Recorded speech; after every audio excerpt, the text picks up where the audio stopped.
Not today. I'm going to talk about another DC.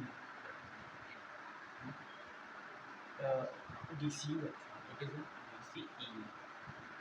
I don't know how it works, but it is fine. So the movie I'm talking about is The Bat. It was one of the best movies of 2022. And why it was? It has a lot of things. It actually had a lot of things. But what worked uh, for the movie was that it was not actually a superhero film. Rather, it was an action vigilante and a mystery. It relied on its mystery, it relied on its power, rather than being relying on the Batman. The Batman was actually new in this universe, like he was only 1 or 2 years into his job, so he wasn't very fine with his job. He was really not pulling his punches, he was actually beating everybody up. He was confiscating many weird things. And the best part of the movie is its cinematography. It is very, very beautiful. I have not seen anything like that apart from Dune, actually. And it was so good that you could teach it in art schools, actually, media art schools. Like in every scene, there is a contrast. And if you think when it rains, actually when it rains, we see a little bit of all vapor in the air. It is not very clear. So to recreate that, they used to smudge their lenses. They used to butter them up, basically cover them up with butter.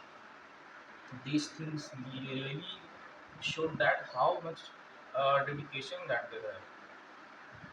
And apart from these things, they also focused on many little things in there. In every shot, you will find something new every time you are going to watch it.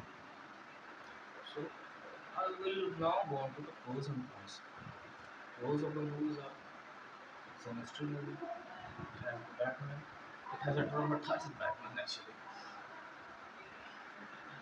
The villain Riddler is so good that you start to attach yourself with him, like you are relating with him actually. And the characters penguins and everything else. Like for the penguin, why was he called penguin? It's not because he dresses like a penguin, because he he is actually a disabled person and he walks like one. So these little quirks were very good. The environment, the Gotham city itself was very lively. It was not, I will say, lively will be a bad word actually. It was very silent. It was very relaxing. And in the cons of the movie, I would say it's a little bit of a slow burn. Like in this generation, where human mind, or you can say human attention span has fallen so much that a goldfish has more attention span than humans. Like we have only 4-5 seconds of attention span. And this watching a slow movie may really bore you up. But hold with the movie. Even if you find it slow at the start, it is slow because it has a reach. Really is. It simply unfolds the mystery slowly, one by one. But you have to be with the movie, you have to be one with the movie experience. And as for the rating part, I would rate it 8 out of 10. I would have personally rated it 8.5 out of 10 because I love Batman. I am only rating it 8 because uh, uh, uh, I want to eliminate my bias actually. Because some new viewers, when I actually let them watch it with me. They were not very excited at the first watch, but when I took them for a second or third watch, they really became very, very interested in this. Like, who's the Hitler? Why is he doing this? And the mysteries are awesome in that. Like, what does a liar do when he dies? And so on. The bat and the cat duo was fantastic. They had great chemistry. Robert Pattinson was awesome.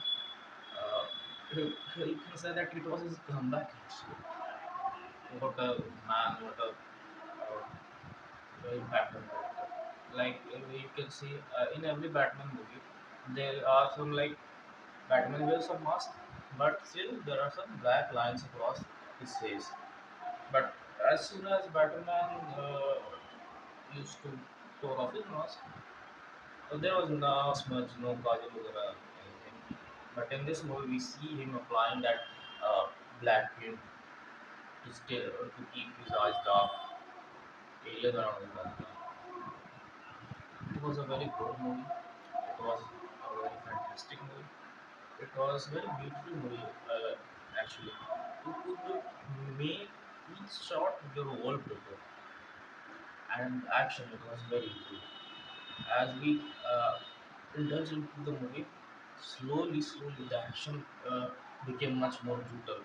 Like the camera started to shake even with each punch, and the best sequence was that Holloway dark scene. Oh my god, what can I say about that? The conmen are shooting him with bullets, and only the bullets firing up has beaten up the shot, and Batman kicks them and punches them. That is very good. The moral dilemma in the movie is very good also. Like the Riddler and Bruce Wayne, that is Batman, had similar situations. They had similar things, and at some point you can even see similarities between their characters. But the path they chose was very different. On one side, Batman chose the path that he wanted to stop crying so that no one experiences what he experienced as a child. On the other hand, Riddler chooses to stop that crime by killing Aquaman who are indulged in corruption. The Batman starts with darkness but ends with hope. Batman starts with dark tone. It starts with a a dark space.